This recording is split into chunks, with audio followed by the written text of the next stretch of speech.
Voici le test complet et l'unboxing de la DualSense PlayStation 5.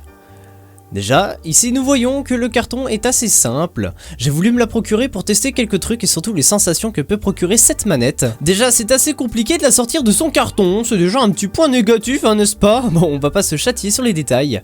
Mais la manette n'est de base pas protégée dans son carton. Ça déçoit un petit peu, et malheureusement, quand vous commandez la manette seule, ils ne vous fournissent pas de câble USB Type C, vous devrez l'acheter à part. La manette est vraiment très ergonomique. Elle est quasi similaire à une manette de Xbox niveau taille, mais par contre niveau poids elle est bien supérieure à la DualShock 4 de la PS4. Les touches sont assez agréables, les joysticks font des bruits assez satisfaisants.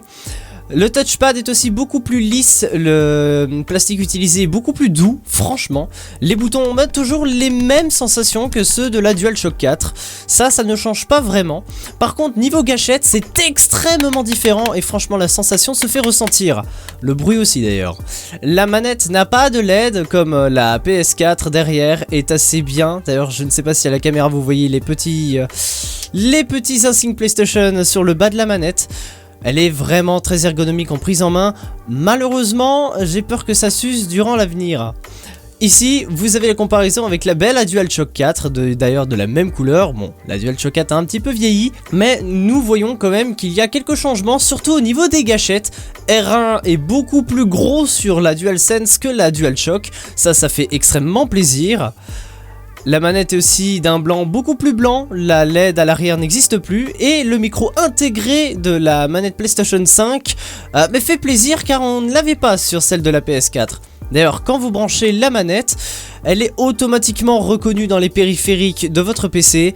Et d'ailleurs, bizarrement, et ça c'est une grande surprise, elle est aussi reconnue avec le son de la manette plus le micro de la manette. Donc vous pouvez littéralement utiliser le micro sur votre PC. Et donc voici un test. Donc là je vous parle présentement sur le micro de la DualSense manette PS5.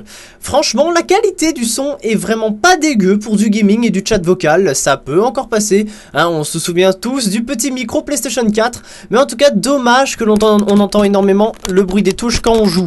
Ça c'est très dérangeant et j'espère que sur la console elle-même, ils ont un annulateur pour ça. Parce que ça peut très vite casser les couilles.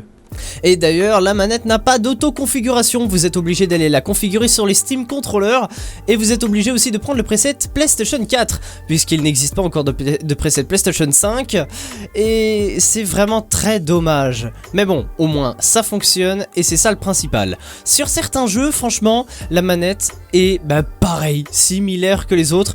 Sauf que les sensations sont beaucoup plus douces. C'est bizarre mais on a vraiment l'impression que c'est beaucoup plus fluide en soi. Parce que la manette réagit super bien en temps réel d'ailleurs, que vous pourrez aussi utiliser en Bluetooth.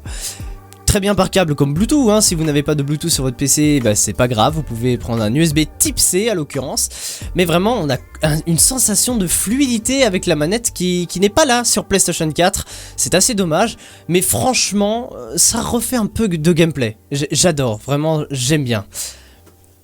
Eh bien écoutez, merci beaucoup d'avoir suivi cette vidéo, j'espère que ce test de la DualSense vous a plu. J'essaierai de vous en parler davantage, n'hésitez pas aussi à me suivre sur YouTube et Twitch. Je pense que je vais un petit peu reprendre des lives pour une bonne cause et vous allez comprendre. Pour ceux qui ne sont pas encore abonnés, je vous conseille de vous abonner et mettre le petit j'aime si cette vidéo t'a plu. Moi en tout cas je vous dis bye, continue ce que vous faites sur YouTube parce que sinon ce ne serait pas YouTube. Boom!